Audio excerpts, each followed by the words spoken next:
నిద్రమొక్క నల్లరోడా అన్నయ్య గారి సారీ చెప్పు. రోడ్డు అంటే మా ఇల్లు రాయకుండానండి.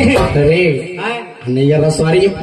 Sorry brother. బ్రదర్ నాయన వచ్చేదవర బాబు పాపన వస్తున్నాడు. ఆవు నాకు పాలిస్తుందని పాపన ఆవును చుట్టానికి వస్తున్నాడా? ఆవుని గారు నేను కాపాడకపోతే తగిన పాపాత్మను మహావిష్ణువు కపిలి పిల్లవని కాపాడుతున్నాడండి. ఎలాగండి? పాపన్న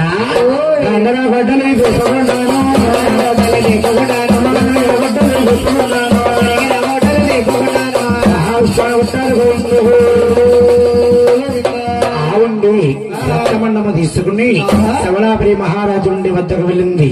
శవలాపురి మహారాజు గారు చూశాడు, ఆవు నాది, ఆవంద రక్తమండమైపోయింది, దాని చిత్రం నేను చూడాలి. ఆవనకల మహారాజు బయలుదేరుస్తున్నాడు. వచ్చే శవలాపురి మహారాజును చూశాడు మహావిష్ణువు. శవలాపురి వేలే మహారాజా, ఇంతటికి మూల కారణం నువ్వు. నీ పాలేరి సేతనని సిప్పగోడ్లు విచ్చుకుంటున్నందుకు స్నాపనం పెడుతున్నాను చూడు. అడవిలో 7 తాళ్ళ అప్పుడు మృగమయ్యి మహాను బాబా స్నాపం అంటే పెట్టావు. మరి స్నాపడానికి ముస్తే ఇప్పుడు అన్నాడు శవలాపురి మహారాజు గారు.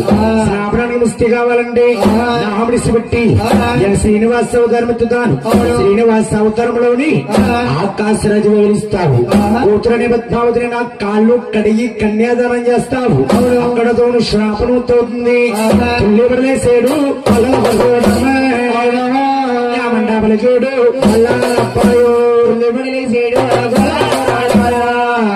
మండపలకేడు మహాన్ బాబా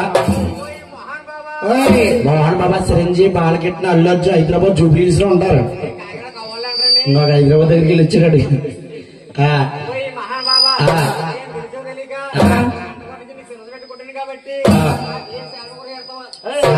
రేపు ఇండియన్ గోపన్న తీసేసిన తిరిగి చేసిన తప్పంటే తప్పే స్నాపన పడుతున్నాను చూడు. అడవిలో ఒక్క కళ్ళు లేని కబోదుగా జన్మించుగాక. స్నాపన ముస్తి కావాలంటే ఇస్తేడు కొండల్లో వేడుకొండ స్వామిగా పిలుస్తాను. పొద్దు పొద్దున్నారేసి నిచ్చెన వేద్యం తీసుకురావాలి. నువ్వు నంబలి వారింట్లో పుట్టుగాక. నంబలంటే సిక్కున్న వారిని ప్రేమలంటారు. ఎరా యా బాబు